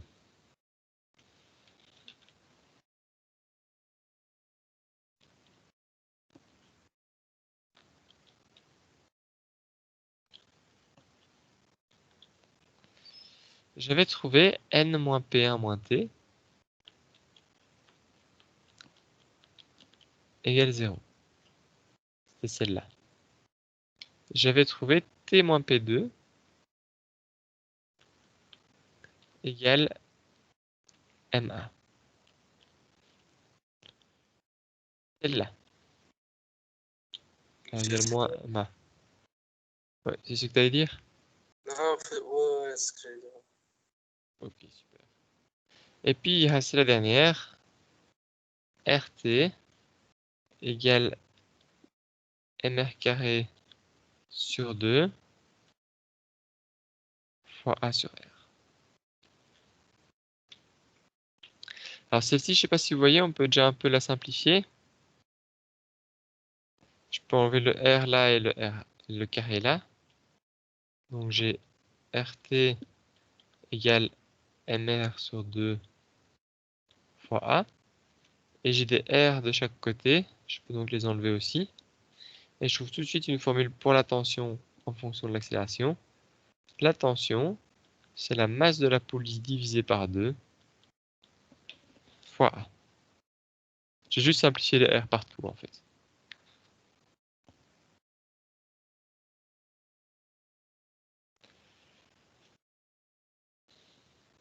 Si j'appelle ça l'équation 1, ça l'équation 2, ça l'équation 3, je peux injecter l'équation 3 dans l'équation 2. Ce qui me permet d'écrire m demi A moins P2 est égal à moins M. Donc ça, l'équation 2, c'est celle-ci, hein. T moins P2 égale moins MA. Et j'ai juste remplacé le T par M2 sur A. D'accord? C'est ça que je dis quand j'injecte 3 dans 2, c'est que je remplace le T par mon équation 3.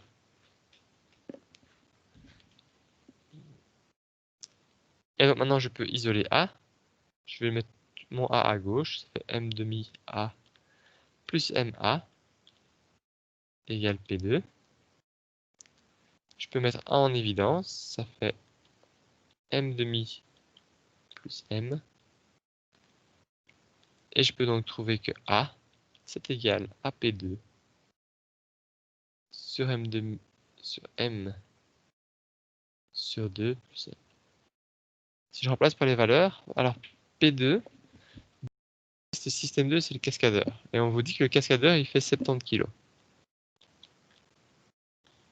La masse de la poulie, c'était 1860 divisé par 2, plus mes 70 kg. Et ça, en fait, ça fait 70 sur 1000. Ça fait 700 sur 1000. Donc ça fait 0,7 mètres par seconde au carré.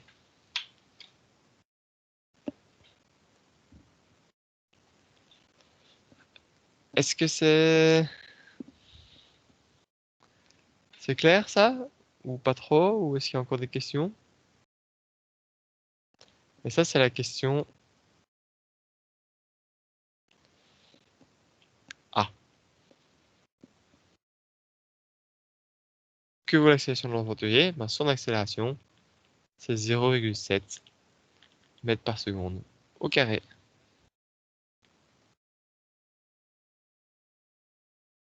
Est-ce que vous êtes d'accord avec moi? Oui. Bon, faut pas hésiter, hein. Si vous Oui. avez l'impression aussi que vous n'arriverez pas à le faire tout seul, bon, c'est aussi les premières fois, mais n'hésitez pas à intervenir, à dire « Ah monsieur, ça je vois pas comment vous y pensez » ou quoi. Sinon, je vais me lancer dans B, qui était quelle est la tension de la corde. Ben, donc ça, c'était le point A. Moi, je peux faire le point B. Le point B, c'est quelle est la tension de la corde? Ben, regardez, je peux employer l'équation 3. C'est M demi fois A. Donc, la masse de la poulie, c'est 1860 divisé par 2 fois A. On vient de trouver que c'est 0,7 et donc T est égal à, je vais le faire, 930 fois 0,7 à 651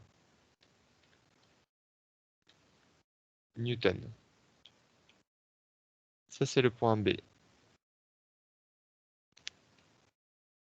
ça, c'était l'équation 3. Donc, je sais que la tension dans ma corde, c'est 651 newtons.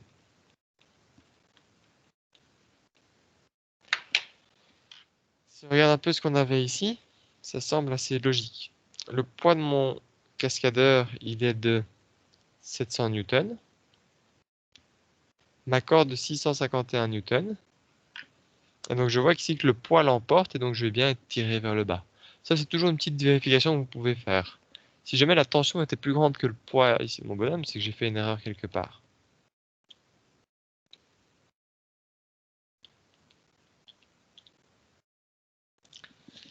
Et puis, on vous demande quelle est la réaction au niveau du palier de la poulie. Cette question-là, c'est la réaction. Et ça, ben, j'ai mon équation 1 ici, où je trouve cette réaction. Et donc, le C, je peux dire que N, c'est égal à P1 plus T. Ça, c'est l'équation 1. P1, c'était la masse de ma poulie. En fait, ma poulie, elle va avoir un poids qui va la tirer, 1860 kg x 10. Et T, on vient de le trouver, c'est 651. Et donc, si je fais ça, ça me donne 19 251 newtons.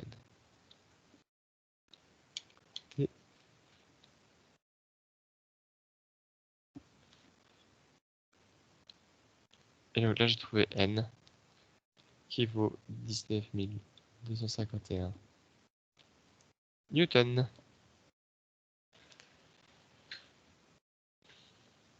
D'accord, c'est l'avantage aussi d'avoir bien mis toutes mes équations au début. Comme je l'avais dit, très souvent, voilà, au tout début, je m'aurais pu me dire que mon équation sur le grec allait me servir à rien. Mais sachant qu'on vous demandait beaucoup de choses dans l'énoncé, c'est pratique de préparer toutes les équations une fois pour toutes et de voir ce dont on a besoin. Ici, clairement, pour trouver l'accélération, j'ai dû employer l'accélération de mon cascadeur et l'accélération angulaire de ma poulie. Par contre, si je suis intéressé par les réactions palier, mon palier il doit comprendre dedans quoi? Le poids de la poulie. Logique, hein, mon palier ici, il doit soutenir le poids de la poulie qui tire vers le bas. Mais à ça, il doit aussi soutenir la corde. Et donc maintenant, ma normale ici, n, elle doit être suffisamment grande pour prendre en compte P1 plus T en fait.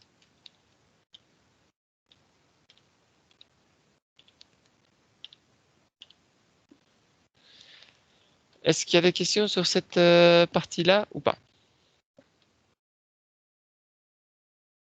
Sur toute la partie ici que j'avais appelée dynamique.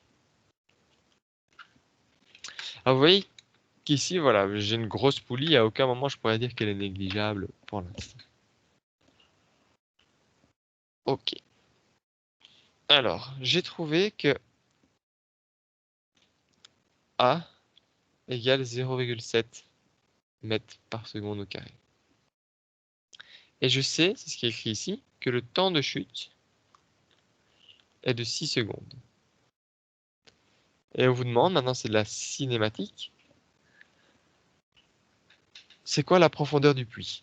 Comment est-ce que vous résolvez ce genre d'exercice? Là, vous pouvez même imaginer que c'est un nouvel exercice. D'ailleurs, si on était à l'examen, on vous dirait quoi?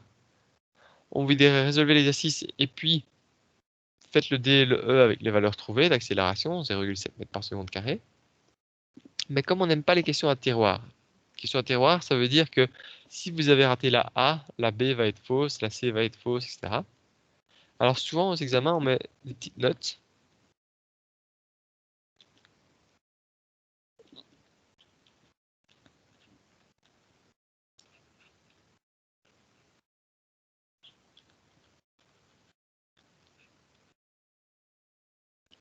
Voilà, souvent à l'examen, on vous mettra des petites notes comme ceci, un peu plus détaillées, mais qui disent en gros, si vous n'avez pas trouvé la réponse à la question A, si vous n'avez pas trouvé l'accélération, prenez une accélération de 1 mètre par seconde carré. Alors évidemment, on ne va pas vous donner la bonne réponse, sinon ce serait trop facile.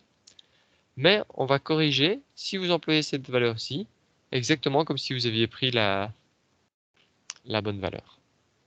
D'accord? C'est clair ça ou j'ai pas été très clair? J'ai pas compris, monsieur. Donc ce que je veux dire, c'est qu'ici, on a une question qu'on appelle à tiroir. C'est-à-dire que si jamais vous avez ça à l'examen, vous ne savez pas faire la D si vous n'avez pas trouvé l'accélération. Si jamais c'est le cas, à l'examen, on vous mettra une valeur à prendre si jamais vous n'avez pas trouvé la première question. Parce que peut-être que vous êtes super fort en cinématique et que ça va aller, mais que la dynamique était trop compliquée pour vous. Et donc on vous dira, écoute, pour résoudre l'exercice D et l'exercice E, voici une accélération, elle vaut 1 mètre par seconde carré, résous l'exercice avec ça. Et il n'y a aucun souci, on sait bien que c'est la valeur qu'on vous a donnée, et donc vous pourrez avoir juste au D et au E, en n'ayant pas fait le A, le B ni le C. C'est plus clair? Oui, comme ça, c'est mieux. Ok, super. Super. Comment est-ce que je peux trouver la profondeur de mon puits? Qu'est-ce que je peux faire comme première étape? C'est le schéma. On va en refaire un, mais cette fois-ci avec un peu plus de choses qui m'intéressent. Donc cette fois-ci, je vais faire une petite poulie. J'ai mon bonhomme ici, voilà. Et j'ai le sol là. Qui dit schéma dit système d'axe. Qu'est-ce que je choisis comme système d'axe? Où est-ce que je le mets? Comment ça va marcher? Par rapport au bonhomme, Y, ben, c'est vertical et X, c'est horizontal, non? Par rapport au bonhomme, Y c'est quoi? J'ai pas très bien entendu. Ouais, Y, c'est vertical. Enfin, on la met en vertical, enfin, Ouais, comme d'habitude. Et X, c'est c'est en ça. horizontal. J'ai Y ici, X ici. Où est-ce que je choisis la position 0? Ben, sur le sol, non? Ouais, c'est une bonne idée. Alors, je sais pas pourquoi j'ai mis X comme ça. Hop là, on va refaire ça bien. Donc, ok. Et du coup, ici, je suis à quelle hauteur?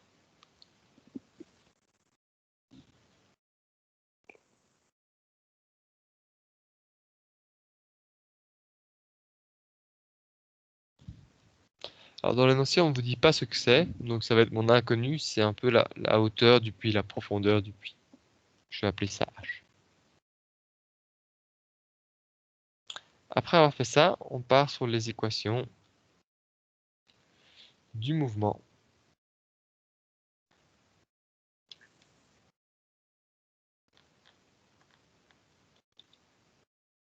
C'est quoi les équations de mon mouvement ici? C'est quoi les trois variables des équations du mouvement déjà habituellement?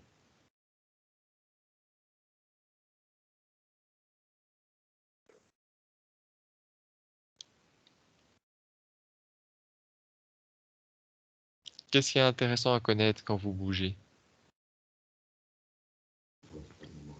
La position, La position et quoi d'autre?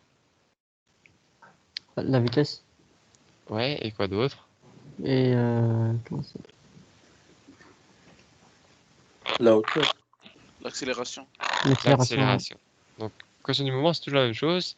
Accélération, vitesse, position. Du coup, que vaut mon accélération ici?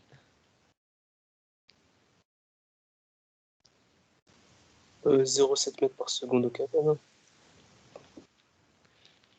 Ouais, juste faire attention que j'ai un système d'axe et mon accélération, elle va C'est moins.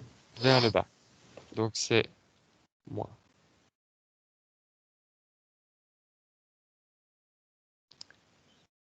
Ma vitesse au cours du temps, qu'est-ce qu'elle vaut? Quelle est ma vitesse initiale? 0. 0, je viens juste de commencer à me dérouler, hein. Là, j'ai mis mon bonhomme un peu plus bas pour rendre le schéma plus clair. Mais mon bonhomme, en fait, il est vraiment là tout en haut au début. Et donc, ça me laisse ici moins 0,7 fois t. Tout le monde voit ça? Mhm.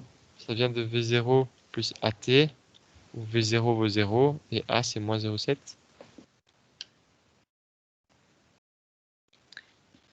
Et que vaut ma position au cours du temps?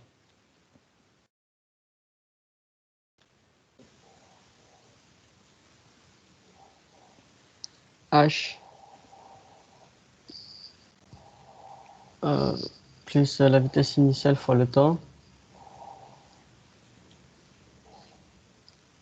plus AT carré sur 2.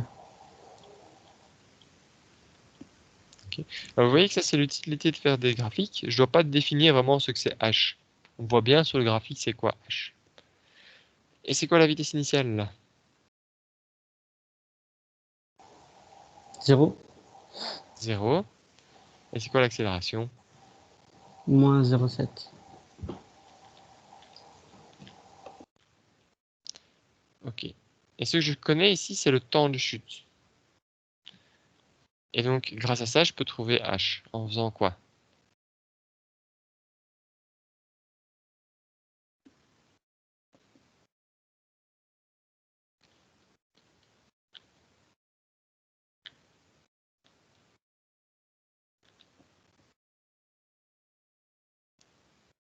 Là, je cherche la profondeur du puits et la vitesse quand je touche le fond.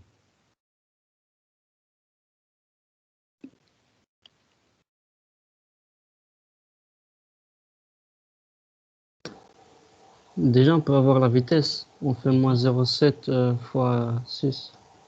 Voilà. La vitesse quand je touche le fond, c'est moins 1,07 fois 6. Ça fait moins 4,2 Mhm. mètres par seconde. Alors là, typiquement, ici, on ne vous parle pas de vecteur vitesse. Donc, la vitesse à laquelle je touche, c'est 4,2 mètres par seconde. Mais si à l'examen, vous mettez moins, c'est pas faux non plus, d'accord? Ça dépend si vous voulez garder la notion de sens ou quoi, mais ici, j'ai une vitesse. Si je vous parle de vitesse, vous me dites 50 km par heure. Vous me dites pas moins 50 km par heure ou plus 50 km par heure, c'est juste 50 km par heure. Ça, c'est un premier point. Maintenant, comment est-ce que je peux trouver h? Ben, la seule équation où j'ai h, c'est y. Ça vaut quoi y quand je suis en TCH, quand j'ai fini de chuter? 0. 0. 0, je suis tout en bas. Et ça, c'est égal à h moins 0,7 fois 6 au carré sur 2. Vous êtes d'accord avec moi? Ou pas? Oui. Oui. Ok. Et donc ici, j'ai h qui est égal à 0,7 fois 6 au carré sur 2. Et ça fait 12,6 mètres. Mais si on trouve moins 12, c'est la même chose, non? Pour l'axe, c'est 12, mais par exemple, moi j'ai trouvé moins 12. Alors, là, il faut faire attention. La hauteur, c'est 12,6 mètres. Maintenant, si vous me répondez moins 12,6, c'est pas très grave. Maintenant, ici, vu vos équations, si tu as mis le même système d'axe que moi, tu dois trouver 12. Donc, là, c'est que tu as fait une erreur de signe quelque part. Tu vois, le moins qui est ici, quand il passe de l'autre côté, ça devient un plus. Mhm. À mon avis, c'est ça ton erreur. Ah oui, c'est ça que j'ai fait.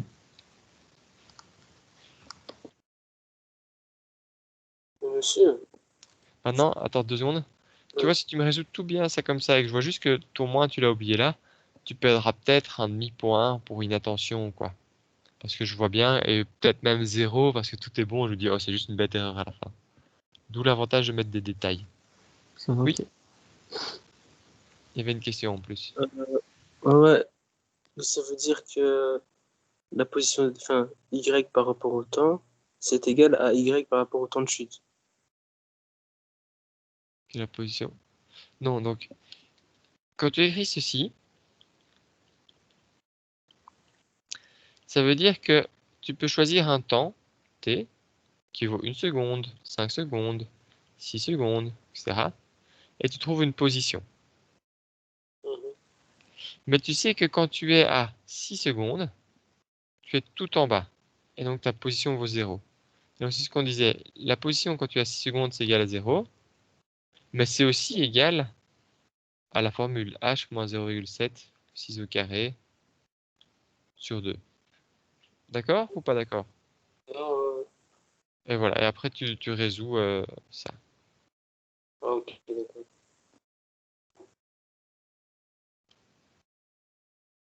Voilà. Alors vous voyez que la cinématique, quand on donne un temps, c'est toujours plus simple. Vous voyez qu'ici, les formules vont très vite. Et typiquement, on fait des bons mélanges comme ça aux examens.